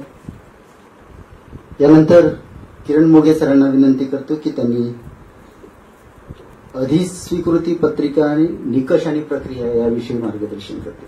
अधिस्वीकृतीबद्दल लंके साहेबांनी बरीचशी माहिती दिली आहे. त्याच्यावर जे त्यांच्याकडनं मुद्दे स्पर्श करायचे राहिले असतील तेवढेच सांगेल. आणि पत्रकारांसाठी ज्या शासनाच्या योजना आहेत बऱ्याचदा पत्रकारांना माहीत नसतं त्याच्यावर जास्त भर घालेल. इन्फॉर्मेशन, एज्युकेशन किंवा एंटरटेनमेंट, दुसरा आता त्याचा भाग ऑब्लिक यायला लागलं, आणि तिसरं कम्युनिकेशन. तर त्या दृष्टीने विकास पत्रकारितेचा विचार व्हावा असं मला वाटतं. वेळेच्या मर्यादेत बोलणार आहे त्याच्यामुळे आता सरळ पत्रकारांसाठीच्या योजनांकडे वळतो. अधिस्वीकृती पत्रिका देण्यासाठी राज्य समिती आहे जी शासन त्याची नियुक्ती करते सगळ्या पत्रकारांची. 27 सगळे राज्यातले वेगवेगळ्या क्षेत्रातले ज्येष्ठ पत्रकार जे आहेत ते या समितीचे सदस्य आहेत. लोकमतचे ज्येष्ठ संपादक यदू जोशी त्याचे अध्यक्ष आहेत. विभागीय समिती असते प्रत्येक विभाग स्तरावर. तिथेही 5 पत्रकार सदस्य असतात आणि त्या त्या जिल्ह्याचे जिल्हा माहिती अधिकारी विभागातले त्याचे सदस्य शासकीय सदस्य असतात. नाशिक विभागाच्या समितीचे अध्यक्ष लंके साहेब आहेत. तर अशी समितीची रचना असते. पत्रकाराने प्रस्ताव दिल्यानंतर विभागीय समितीकडे पडताळणी होते.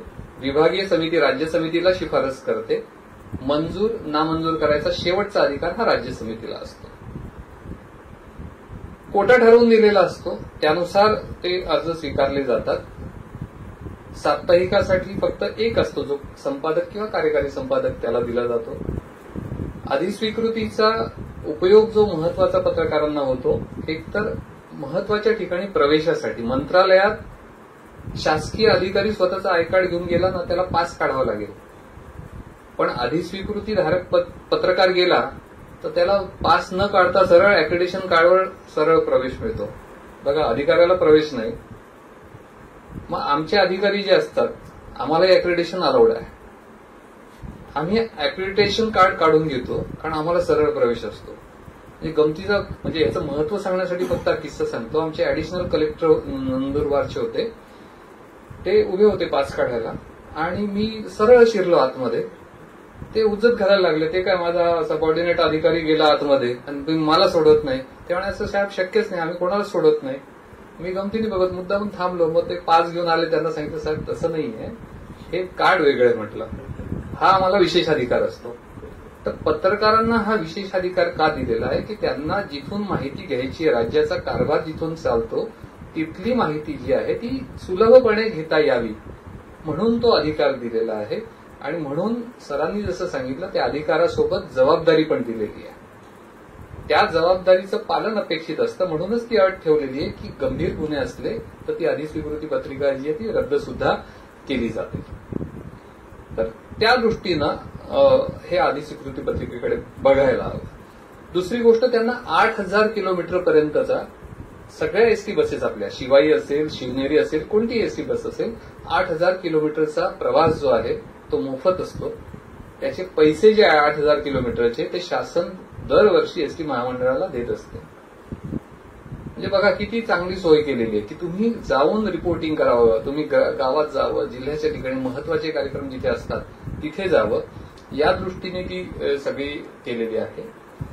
या अधिस्वीकृती धारक पत्रकारांसाठी शंकरराव चव्हाण पत्रकार कल्याण निधी योजना असते शासनाची, की या योजनेअंतर्गत 1 लाखापर्यंतची गंभीर आजाराची तुमची कोणतीही विमा योजना नसेल तर 1 लाखापर्यंतची मदत जी आहे, एखाद्या पत्रकाराचा अचानक मृत्यू झाला तर त्याच्या कुटुंबाला पटकन 1 लाखाची मदत जी आहे ती 3 महिन्यांनी बैठक होते. पुढच्या 3 महिन्यात बैठक झाली की मंजूर होतात.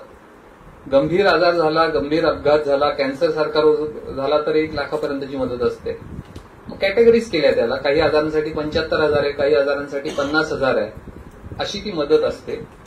या समितीमध्ये एक तज्ज्ञ डॉक्टर जे आहे राज्य शासनाचे ते त्याचे सदस्य असतात, महासंचालक हे प्रमुख असतात, पत्रकार देखील त्याचे सदस्य असतात आणि ती समिती जो प्रस्ताव जिल्हा माहिती कार्यालयाकडनं पाठवला जातो त्याच्यावर विचार करून ती मदत जी आहे ती दिली जात असते.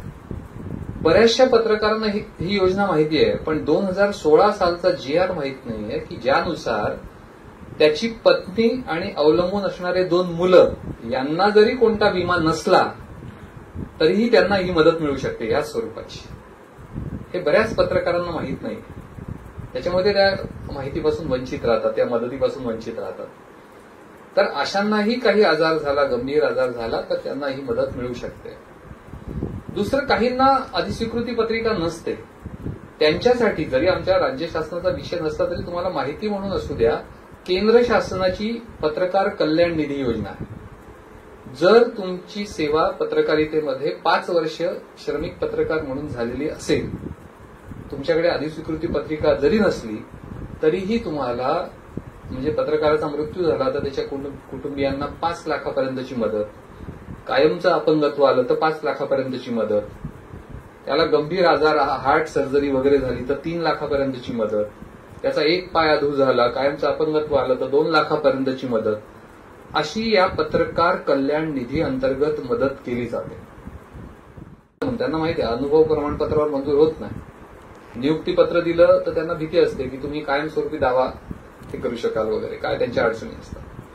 पण जोपर्यंत कागदपत्राची पूर्तता नसते तोपर्यंत जिल्हा माहिती अधिकाऱ्याचे हातही बांधलेले असतात. कारण राज्य समिती मग विचारणा करते की असे अपूर्ण अर्ज जिल्हा माहिती अधिकारी का पाठवतात, त्यांना नियमांची माहिती नाही का. त्यामुळे ती काळजी आम्हाला घ्यावी लागते.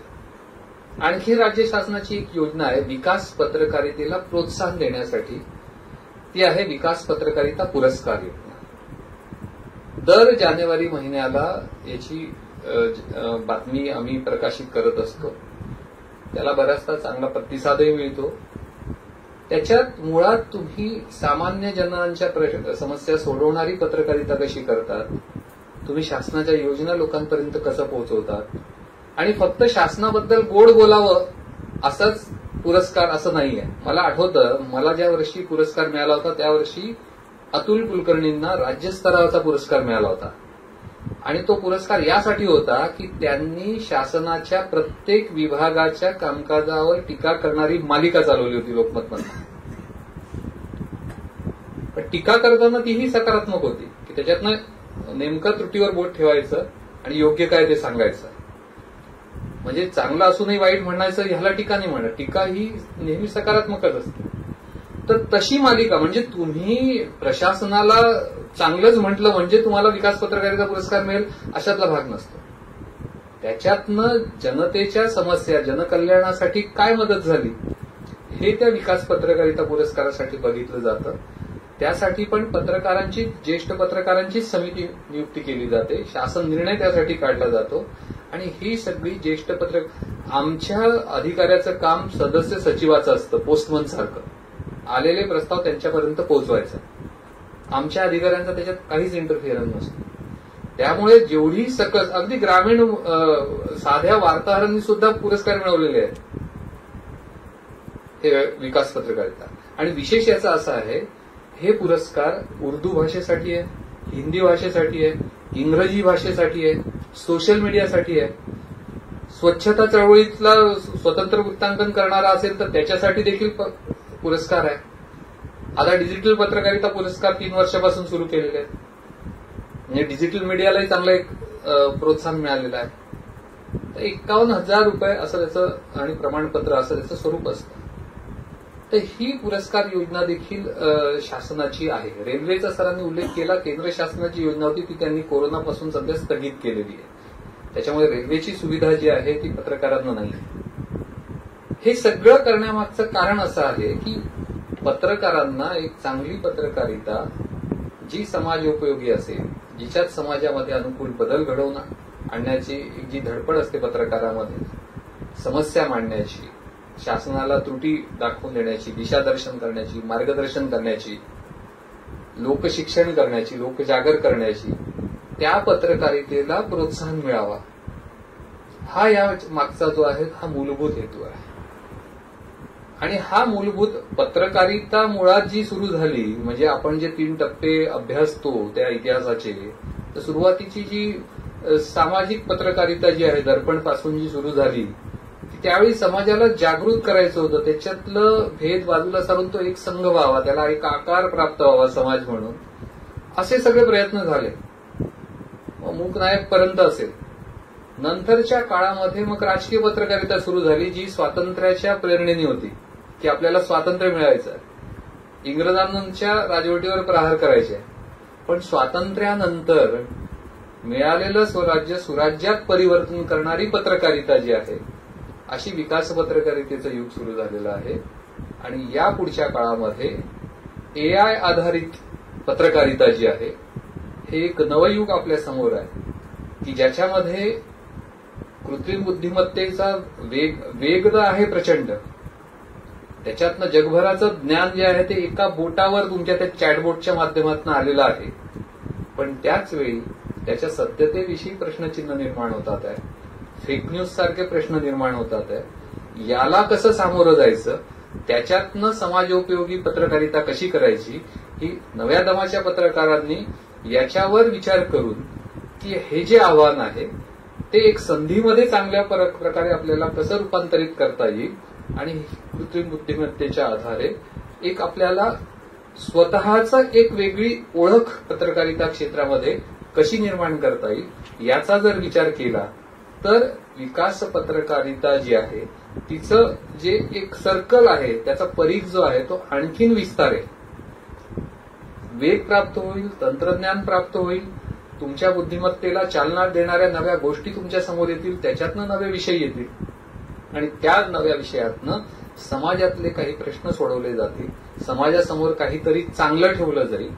असा जर प्रयत्न केला, म्हणजे मला एका मोठ्या दैनिकाने सांगितलं होतं त्यांच्या वर्धापन दिनाला एआयचं आर्टिकल तयार करा, की आव्हान कसं आहे. मी सुंदर आर्टिकल तयार केलं, त्यांनी एवढं कौतुक केलं. म्हटलं मी एआयच्या साहाय्यानेच तयार केलं. फक्त त्याला प्रॉम्प्ट द्यायला डोकं माझं होतं, म्हणजे मला काय मांडायचं आहे ही संकल्पना माझी होती. ती जर तुमच्यात नसेल तर एआय जो आहे तो तुम्हाला सगळा असा डबा भरलेला कचरा देईल, आणि त्याच्यातनं तुम्हाला तुमची ती अंगठी कुठेतरी शोधावी लागेल. त्या कचऱ्यात आपल्याला चाचपडायचं आहे, की आपल्याला त्या एआयला चांगलं प्रॉम्प्ट देऊन सगळं त्याच्यातनं चांगल्या वेगळी सप्तरंगी अशी फळांची चांगली टोकरी आपल्याला प्राप्त करून घ्यायची आहे, हे ज्याचं त्याने ठरवायचं आहे. अशी चांगलं पत्रकारिता करण्यासाठी सगळ्यांना शुभेच्छा देतो. भटकर सरांनी आणि आमचे यंग अँड डायनामिक डीआयओ युवराज पाटील यांनी हे खूप चांगली आयोजन हे केलेलं आहे. आणि त्यानिमित्ताने 2011ला शेवटी मी इथे आलो होतो बोर्ड ऑफ स्टडीजचा मेंबर म्हणून मीटिंगला. त्याच्यानंतर मला माझ्या विद्यापीठात येण्याची संधी दिली, त्याबद्दल मनपूर्वक आभार व्यक्त करतो. धन्यवाद. आता डॉक्टर किरण मोगे साहेबांनी आपल्याला अत्यंत चांगल्या प्रकारे सगळ्या आमच्या शासनाच्या योजना, विकास पत्रकारितेची संकल्पना सांगितली. त्या अगोदर लंके सरांनी अधिस्वीकृती पत्रिकेच्या संदर्भात काय काय गोष्टी समितीला फेस कराव्या लागतात आणि समिती आमच्याकडून किती आव्हानं निर्माण करते या संदर्भातली सगळ्या गोष्टी त्यांनी सांगितल्या. सकाळच्या उद्घाटनाच्या सत्रामध्ये कुलगुरू साहेबांनी अत्यंत चांगल्या प्रकारे, मी पहिल्यांदा एका शिक्षक असलेल्या माणसाकडून विकास पत्रकारितेची सुंदर व्याख्या त्यांच्याकडून ऐकली.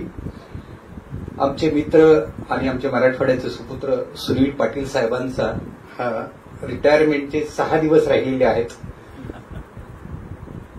अत्यंत उमद आणि आपल्या कामाप्रती अत्यंत निष्ठा असलेलं व्यक्तिमत्व डॉक्टर सुनील पाटील. आमचे मित्र आणि जिल्हाधिकारी कार्यालयामधली सगळ्या गोष्टींची धुरा वाहणारे आणि एआयवर अत्यंत एक्सपर्ट असे ज्यांनी सादरीकरण केलं असे मिलिंद बुवा, गोपी सर, आपण सगळे, विशेषतः बारीसाहेब रिक्षाने इथपर्यंत आलेत, त्यांना कोणी आणि शाली बिली घेऊन आलेले आहेत स्वतःच्या खर्चामधून. असे पत्रकार, आमचे सगळे पत्रकार मित्र, पत्रकारितेची सुरुवात भारतात कधी झाली आपण दर्पण म्हणतो, पण 1780ला जेम्स हिकी हा ब्रिटिश जहाजावर काम करणाऱ्या एका कामगाराने पश्चिम बंगालमध्ये पहिल्यांदा बेंगाल गॅझेट या नियतकालिकापासून भारतीय पत्रकारितेला सुरुवात झाली. म्हणजे एका ब्रिटिश माणसानेच भारतीय पत्रकारितेचा पहिला पाया रचला, पण तोही अत्यंत सक्षमपणे त्यांनी ती पत्रकारिता, फक्त 2 वर्ष ते नियतकालिक चाललं, पण अत्यंत सक्षमपणे. म्हणजे अगदी त्या काळामध्ये जिल्हाधिकाऱ्यांना, म्हणजे तिथल्या डीएम होते, त्यांना प्रतिप्रश्न करून अगदी 6 महिन्याची जेल भोगून, दंड भरून जेम्स हिकीनी पत्रकारिता कशी असावी याचा पाया रचला होता. आणि त्याच्यानंतर सगळ्यांनाच माहिती आहे की आपली दर्पण जे बाळशास्त्री जांभेकरांनी सुरू केलं, दर्पणच्या अगोदरही भारतामध्ये 30 मे 1826ला रायझिंग सन हे जुगल किशोर शुक्ल यांनी सुरू केलेलं होतं. पण भारतातल्या जो पत्रकारितेचा पाया आणि सामाजिक बेस असलेली पत्रकारिता दर्पणपासूनच सुरू झाली.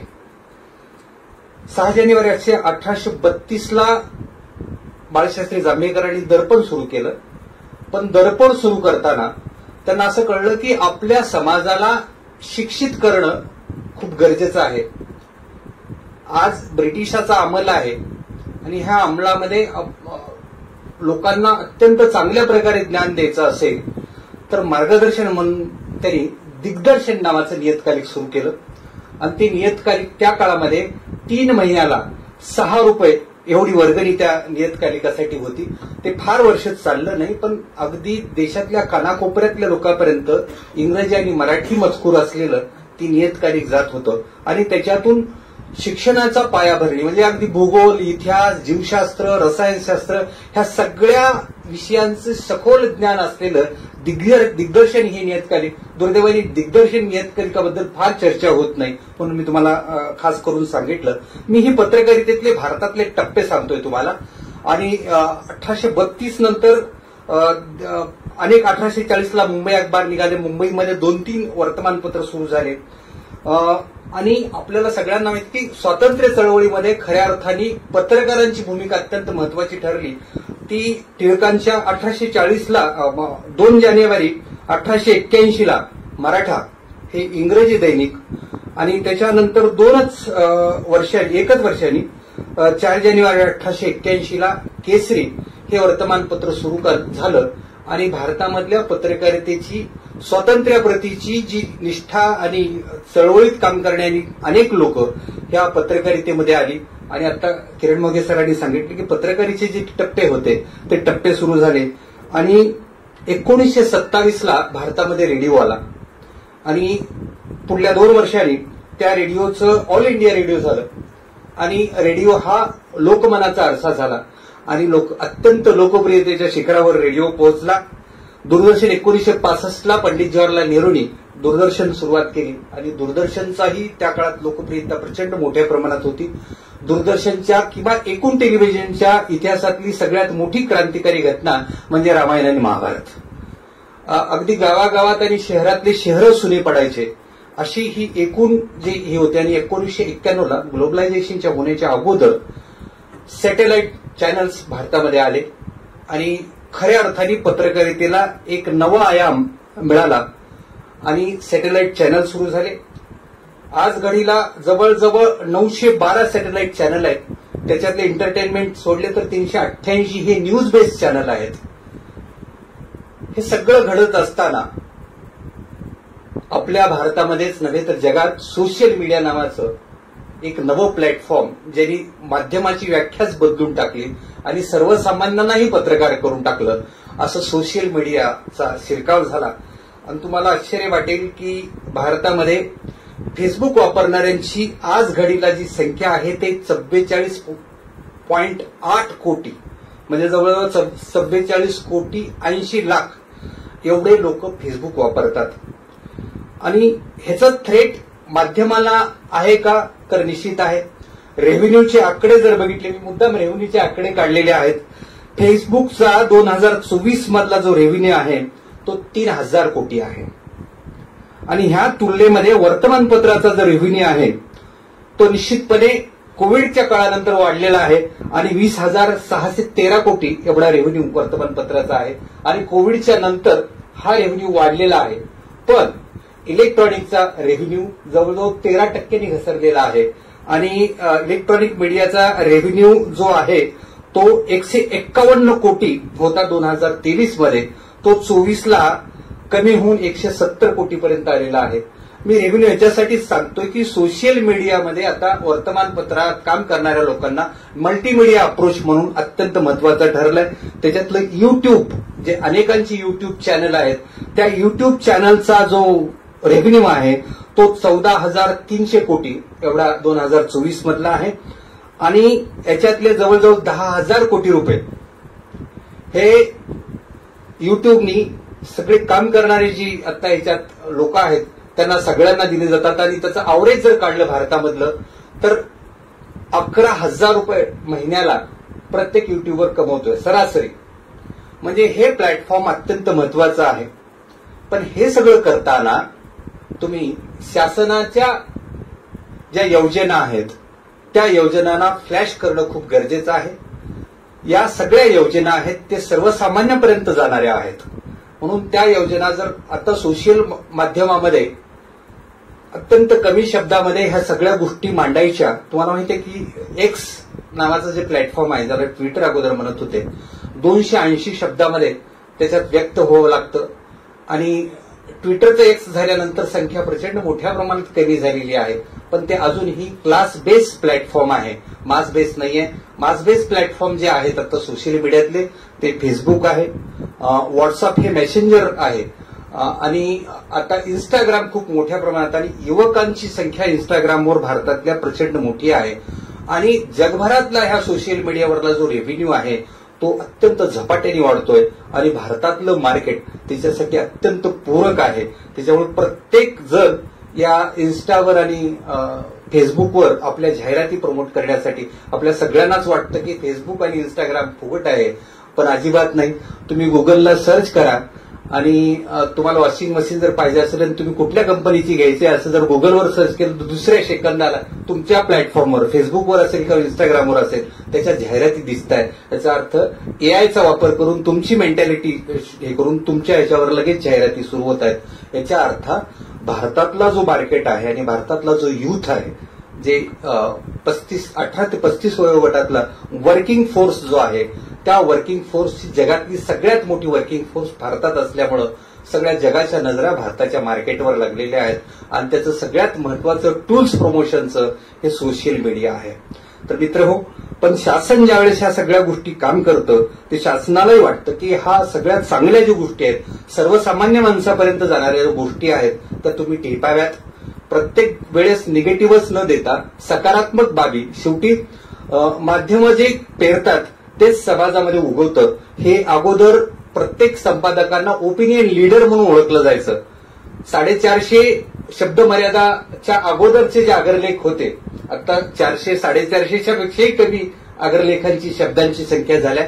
त्या काळामध्ये एखाद्या वर्तमानपत्राच्या संपादकीयवरून राज्यातल्या प्रश्नांचा रोख आणि त्या शासनकर्त्यांना आता समाजाला काय पाहिजे आहे हे करण्यासाठी एक नवी दिशा मिळत होती. पण अजूनही ते दिवस गेलेले नाहीत. रेव्हेन्यू बघितला, सर्क्युलेशन कमी झालं असेल पण रेव्हेन्यू वाढलेला आहे, हा निश्चितच आनंदाची गोष्ट आहे. पण मित्रहो, समाजात ज्यावेळेस चांगलं काम करणारे लोक असतात, शासनाच्या विविध योजना घेऊन जे लोक काम करतात, मी उदाहरण म्हणून सांगतो. नासरी चव्हाण नावाची एक पूर्व मेळघाटमधली आदिवासी मुलगी, जिचं शिक्षण 12वी झालेलं होतं, तिला एका प्रश्नाने प्रचंड अस्वस्थ झालं आणि 2 ते 3 वर्ष तिने त्या प्रश्नावर काम केलं आणि 3 वर्षानंतर एक अहवाल आला आणि पूर्व मेळघाटमध्ये, एकूणच मेळघाटमध्ये मृत्यूचं, गर्भ झाल्यानंतर पुढे जे बालमृत्यू होते त्याचं प्रमाण खूप मोठ्या प्रमाणात होतं. पण नासरी चव्हाणांनी ज्या 12 गावामध्ये काम केलं तिथला रेशो जो होता मृत्यूचा, बालमृत्यूचा अत्यंत कमी आला आणि तो जवळजवळ 100%वरला 20% आणि 15%वर आला. आणि हा चमत्कार का तर त्या काळामध्ये प्रचंड मोठ्या प्रमाणात हा हाहाकार होता आणि मेळघाटमध्ये प्रचंड मोठ्या प्रमाणात बालमृत्यू होत होते. पण ह्या मुलींनी नासरी चव्हाण असं काय केलं आम्हाला कळल्यानंतर आम्ही तिच्या गावात गेलो, तिला भेटलो. मी आणि ऍडिशनल कलेक्टर असे दोघेही गेलो होतो अकोल्याला असताना. तर ही नासरी चव्हाण इयत्ता 12वीला असताना ती जवळजवळ 12 किलोमीटर चालत जायची आणि चालत यायची तिच्या पाड्यावरून आणि तिने शिक्षण घेतलं. पण 12वी म्हणजे तिच्या लक्षात आलं की ह्या लोकांना जे बाहेरून डॉक्टर येतात किंवा नर्सेस येतात किंवा कंपाऊंडर येतात ते त्यांची भाषा त्यांना काही समजत नसल्यामुळं त्या कॅल्शियमच्या आयरनच्या गोळ्या देतात ते त्यांना वाटायचं हे काहीतरी वेगळं आहे आणि ह्याच्यामुळं आपले बाळ दगावत आहेत म्हणून ते उकिरड्यात टाकून द्यायचे. नासरी चव्हाण घरोघरी ज्यावेळेस एखादी घरात गरोदर माता असेल तर नासरी चव्हाण घरोघर जायची आणि तिला त्या गोळ्याचं महत्व, आयरनचं महत्व, जे जे मिनरल्स शरीरात लागतात त्याचं महत्व सांगायची आणि ते महत्व सांगितल्यावर तिच्याच भाषेत सांगितल्यामुळं ते त्यांना पटायचं आणि त्याच्यातून ते गोळ्या खायला सुरुवात केली आणि त्याच्यातून बालमृत्यूचं प्रमाण खूप कमी झालं. नासरी चव्हाण एवढंच केलं नाही तर प्रत्येक शेतामधल्या लोक, आदिवासी लोक खत वापरत नव्हती, त्याला सेंद्रिय खत म्हणजे गावागावात तिने उकिरडे तयार केले, तिला प्रशिक्षण देण्यात आलं आणि ह्या सगळ्या गोष्टीवर ज्यावेळेस रिपोर्टिंग केलं लंके साहेबांनी त्याच्यावर एक मोठ्या प्रमाणात मी एक लेख लिहिला होता, तो रविवारच्या पुरवणीला आला आणि त्याच्यानंतर नासरी चव्हाणचं नाव खूप मोठं झालं. दूरदर्शनने तिला पुरस्कार दिला, कृषी विद्यापीठाने तिला पुरस्कार दिला, राज्य सरकारने पुरस्कार दिला आणि जिल्हा माहिती कार्यालयाच्या ह्याला नंतर सगळ्या चॅनलने तिला उचलून धरलं. हे विकास पत्रकारितेची ताकद आहे. आणि नंतर मग नासरी चव्हाण हे नाव देशातच नाही तर ब्राझीलला एक खूप मोठी कॉन्फरन्स होती जागतिक, तिथं तिला बोलवलं आणि हे सगळं जिल्हा माहिती कार्यालयाच्या रिपोर्टिंगवरून झालं. म्हणून जिल्हा माहिती कार्यालयाची रिपोर्टिंग जरा थोडीशी इकडे तिकडे बघून जर झाली तर खूप चांगलं काम होऊ शकतं आणि शासनाच्या योजना सर्वसामान्यापर्यंत पोहोचवणारी लोक पण निर्माण होऊ शकतात. हे एक उदाहरण झालं. देशमुख नावाची एक अकोला तालुक्यातली एक स्त्री होती, अंगणवाडी सेविका होती आणि मला वाटतं 18 एकर शेती होती आणि कर्जबाजारी नवरा झाला आणि त्यांनी आत्महत्या करून जीवन संपवलं. ही महिला कधीही घराच्या बाहेर निघालेली नाही, अंगणवाडीपर्यंत जायचं आणि घरी यायचं. पण ज्यावेळेस पतीला मृत्यू झाला, मुलगा 10वीला होता, त्या बाईनी कंबर कसली आणि रात्री ती शेतात जायची आणि दिवस उघडण्याच्या अगोदर देशमुखाची बाई त्याच्यामुळे गावात काय होईल म्हणून ती पहाटे जाऊन सकाळपर्यंत सगळं शेतातलं काम करायची आणि एकाच वर्षामध्ये 18 एकर मधलं सोयाबीन एवढं मोठ्या प्रमाणात झालं. 12 ते 13 लाख रुपयाचं सोयाबीन केलं आणि तिला कळलं की नवरा आपला फक्त 1.5 लाखाच्या कर्जासाठी फाशी घेऊन मेलेला आहे. त्या स्त्रीनी झपाटल्यासारखं पुढल्या 3 वर्षात काम केलं. मुलाला इंजिनिअरिंगला, शेगावला इंजिनिअरिंगला घातलं. नंतर स्वतःचं ट्रॅक्टर घेतलं, वाडा बांधला. त्या महिलेला जिल्हा माहिती कार्यालयाने आणि जिल्हाधिकारी कार्यालयाने प्रमोट केलं.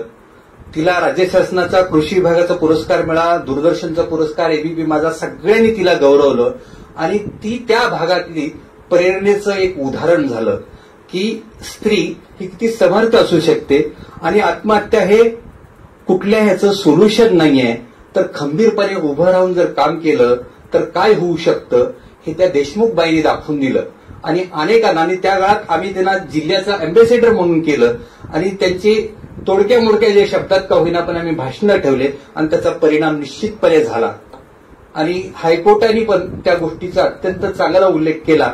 त्या काळामध्ये जी श्रीकांत म्हणून कलेक्टर होते त्यांचा गौरव हायकोर्टाने केला. ह्या सगळ्या छोट्या आणि तुम्ही सगळ्या वर्तमानपत्रवाल्यांनी, चॅनलवाल्यांनी ह्या सगळ्या गोष्टी उचलून घेतल्या. सर अजून एक म्हणजे जे बेरोजगार युवक आहेत त्यांच्यासाठी सांगतो की रोजगार हा तुमच्या इनोव्हेशन मधून येतो. परळी खोऱ्यात रेवंडी नावाचं गाव आहे. सातारा जिल्ह्यातलं परळी खोरं हे अत्यंत प्रसिद्ध आहे. त्या गावामध्ये तिथं रेवंडी म्हणून तुम्ही कधी जरी रामदासांच्या तिथे गेला असेल तर डाव्या बाजूला ज्यावेळेस तुम्ही सह्याद्री चढता तिथं रेवंडी एक गाव आहे. त्या रेवंडी गावचा प्रमोद भोसले नावाचा एक मुलगा मुंबई विद्यापीठातून त्यांनी MSc कशामध्ये तर सुगंधी याच्यावरला MSc केलं, केमिस्ट्री, गोल्ड मेडलिस्ट. 1 वर्ष त्यांनी एका अत्तर कंपनीमध्ये नोकरी केली आणि त्याच्या लक्षात आलं की हा प्रचंड मोठा धोका आहे आणि अत्तरमध्ये किंवा उदबत्त्यामध्ये जे अत्तर वापरलं जातं त्याच्यात केमिकल आहे आणि त्या केमिकलमुळे प्रचंड मोठ्या प्रमाणात कॅन्सर होत आहेत. त्याचे रिसर्च आले आणि त्या मुलांनी ठरवलं की आपण नोकरी सोडून देऊन आता नैसर्गिक सुगंध निर्माण करण्यासाठी काम करू. आणि तो मुलगा देशातल्या सगळ्या पर्वतरांगावर गेला आणि सगळ्या सुगंधी वनस्पती आणल्या, तिथून त्यांनी शेतात लावल्या. आम्हाला कळलं, आम्ही आमची सगळी टीम घेऊन गेलो. त्याच्यावरलं अत्यंत चांगलं रिपोर्ट त्यावेळेस झालं, फेसबुकवर लिहिलं आणि त्याचा एक प्रचंड मोठा गवगवा झाला आणि साताराच्या जिल्हा माहिती कार्यालयाचं फेसबुक पेज 1.5 लाखापर्यंत त्याचं हे झालं. आणि प्रमोद भोसलेला शासनाने शेततळ आणि ज्या ज्या गोष्टी लागतील त्या बोलून घेऊन दिल्या आणि प्रमोद भोसले हा आज सातारा जिल्ह्यातल्या युवकांचा आयकॉन बनलेला आहे. ही विकास पत्रकारितेची ताकद आहे की ह्या सगळ्या गोष्टी जर केल्या आणि पद्धतशीर, आणि असं नाही की लोकांना ह्या गोष्टी भावतात, लोकांना मनापर्यंत ह्या गोष्टी जातात, फक्त त्यांच्यापर्यंत जाणारे प्लॅटफॉर्म वेगवेगळे आहेत. आणि पत्रकारांनी जर ह्या सगळ्या गोष्टी अधूनमधून केल्या तर समाजातला खूप वंचित घटक जो आज आत्मविश्वास काही प्रमाणात गमावून बसलेला आहे, आत्महत्यासारख्या महत्वाच्या गोष्टी, त्यांच्यापर्यंत ह्या सगळ्या योजना जर गेल्या आणि त्या प्रभावीपणे गेल्या तर निश्चितच चित्र बदलतं. गेल्या 2-3 वर्षामध्ये राज्य शासनाने एवढ्या प्रचंड मोठ्या प्रमाणात योजना सुरू केलेल्या आहेत, शेतकऱ्यांसाठी खूप मोठ्या प्रमाणात योजना केलेल्या आहेत, पण शेवटच्या घटकापर्यंत पोहोचवण्यासाठी आता साधनं खूप झालेली आहेत. भारतामध्ये आज अँड्रॉइड फोन वापरणाऱ्यांची संख्या 50% आहे आणि त्याच्यातल्या सगळ्यात जास्त भारतामधला अँड्रॉइड फोन वापरतात ते महाराष्ट्रातील लोक वापरतात. म्हणजे अगदी गावपाड्यातल्या लोकांपर्यंतही अँड्रॉइडचा फोन आहे. त्या ह्याच्यापर्यंत जाणारं माध्यम आता आपल्याकडे आलेलं आहे.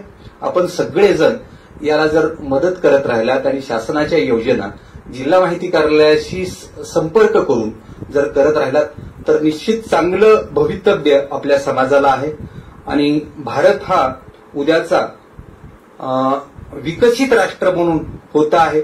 GDP वाढतो आहे, सर्वसामान्यांच्या खिशात पैसा येतो आहे आणि ह्या सगळ्या गोष्टीचं जे वाहक बनायचं असेल आणि सर्वसामान्यांना उत्थानाच्या चळवळीमध्ये आपल्याला सहभागी व्हायचे असेल तर ह्या सगळ्या गोष्टी कराव्यात.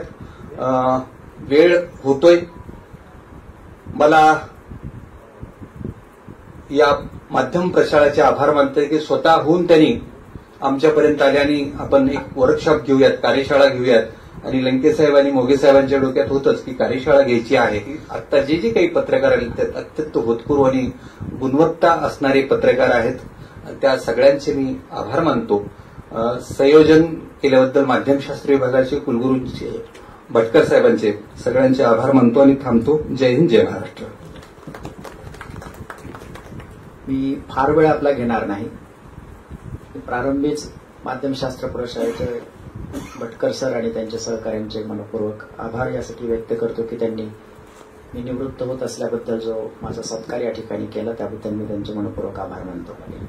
कारण खूपदा काय होतं की ही सगळी पिढी जी आहे तर ती मला असं वाटतं की इलेक्ट्रॉनिक मीडिया असेल किंवा या सगळ्या वरवरच्या बातम्यांच्या संदर्भामध्ये पण परंतु जाणीवपूर्वक संपादकांना प्रयत्न करावे लागते की येणाऱ्या पत्रकारांना विकास पत्रकारितेचे विषय देऊन त्यांना या सगळ्या संदर्भामध्ये सखोल विश्लेषणाची सवय लावावी लागेल आणि त्यासाठी पत्रकारांच्या कार्यशाळा सुद्धा घेण्याची गरज आहे. खूपदा म्हणजे मी नव्या जर्नलिझमचे मुलं जेव्हा माझ्याकडे येतात किंवा आता बघितलं खूपदा या नवी पिढी दैनिकाकडे फारसा वळण्याकडे यांचा कल नाहीये.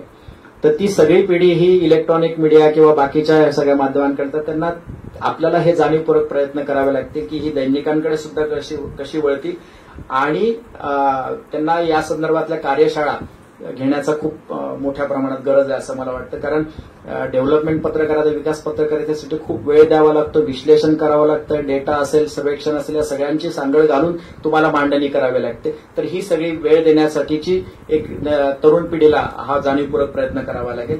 मला असं वाटतं की, आणि जसं आता सकाळच्या सत्रामध्ये बुवा सरांनी एआयचं जे काही आव्हान आहे किंवा एआयचा वापर हा पुढच्या काळामध्ये कसा आपल्याला पत्रकारितेच्या क्षेत्रात करावा लागेल, तर ते एक मोठं आव्हान सुद्धा या पुढच्या काळामध्ये राहणार आहे. आणि मला असं वाटतं की विकास पत्रकारातही चळवळ म्हणून पुढे आणि समाजाला एक दिशा दिग्दर्शनाचं काम म्हणून या पुढच्या काळामध्ये झालं पाहिजे. आणि तसेच जेव्हा एखादं गव्हर्नमेंट धोरण आखतं तर त्या धोरणाला दिशा देण्याचं काम किंवा शासनाला धोरण निर्मितीसाठी प्रभाव करणारे एक यंत्रणा किंवा प्रभाव टाकणारे एक घटक म्हणून डेव्हलपमेंट जर्नलिझमचा वापर झाला पाहिजे असं मला वाटतं. मनपूर्वक आभार मानतो आणि थांबतो. धन्यवाद.